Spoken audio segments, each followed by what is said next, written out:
আমি টিয়া চলে এসেছি আর একটা নতুন ভিডিও নিয়ে। এটা দেখে নিশ্চয়ই বুঝতেই পারছো আলু ভাজা হবে। তো প্রচণ্ড গরমও পড়েছে, তো কি খাওয়া হবে সেটাই ভাবছিলাম। তো আলুটাকে ভাজা করব। আলু কাটা হয়েছে, এর মধ্যে আমি হলুদ, তারপর একটুখানি বেসন দিয়েছিলাম, একটু চালের গুঁড়ো আর হচ্ছে ময়দা দিয়েছিলাম, আর নুন একটু দিয়ে মেখে রেখেছি। এই যে পান্তা ভাত রয়েছে, জল দিয়ে ভাতটাকে খাবো। যে লাল লাল করা ভাজা, বড়া পেঁয়াজি করেছি, অলরেডি বসানো আছে পেঁয়াজি, দেখতে থাকো। ঘি দিয়ে খাওয়া হবে।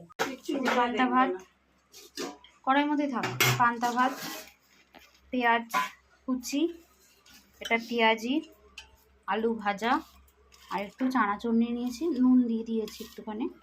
এটা হচ্ছে আজকের খাওয়া, কারণ খুবই গরম পড়েছে।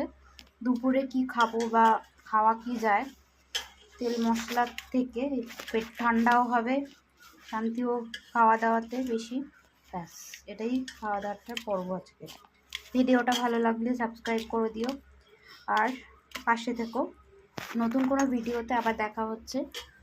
দেখো, সে প্রচণ্ড গরম পড়েছে, সেই জন্যই অনেক দিন পরেই ভাত খাওয়া হবে, সেটাই তোমাদের সাথে শেয়ার করলাম। চানাচুরের সাথে প্রথমবার ট্রাই করব।